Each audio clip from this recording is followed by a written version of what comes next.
मुंबई, बंगलोर, चंदीगड, विशाखापट्टणम आणि सुरत सारकिल्ल्या शारांत लोकांचो उपाडमोग मेळ्ळ्या उपरांत रॅम्बो इंटरनॅशनल सर्कस पयलेच फावट गोंयांत दाखल जाल्या. आंतरराष्ट्रीय कलाकारांक घेवन सादर जावपी ही सर्कस 27 एप्रिल ते 7 मे मजगतीं रवींद्र भवन मडगांव हांगा लागतली.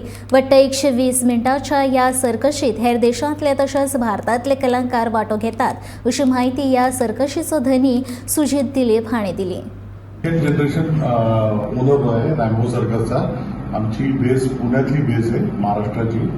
आणि ही सर्कस आहे 3 सर्कस मिळून एक सर्कस आम्ही बनवलं, दी ग्रेट ओरिएंटल. जे 160 वर्ष आता त्याला होत आले.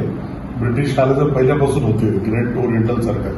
अरिना सर्कस म्हणून एक सर्कस, ती पण यायची गोव्याला खूप वेळे. आणि मग एक व्हिक्टोरिया सर्कस, असे 3 सर्कस साठून एक सर्कस झाली. वर्ल्ड सर्कस, विश्व सर्कस दिन साजरा केला जातो.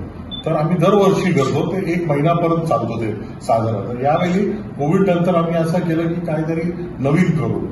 तर इंटरनॅशनल सर्कस फेस्टिवल माझ्या मनात आलं. आणि जे लोक आपल्याला त्यावेळी जे कंट्री आपल्याला मदत केली, जसं किर्गिस्तान आहे, उझबेकिस्तान स्टेट सर्कस आहे, रशिया आहे आणि इथोपियन अॅक्रोबॅटिक टीम आहे, त्यांनी खूप मदत केली सर्कसला वाचवण्यासाठी. काय काय नवीन टेक्निक्स दिले आमच्या भारतीय आर्टिस्ट लोकांना.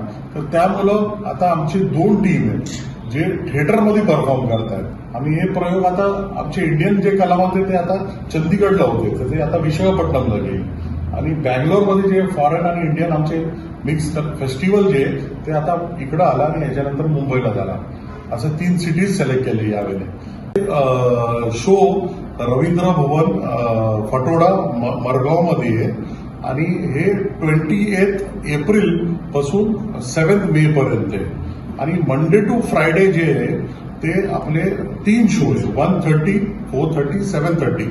सॅटर्डे संडेला आमचे 4 शोज आहे, 11 AM, 1:30, 4:30 आणि 7:30. 1 hour 30 मिनिटचं ड्युरेशन आहे.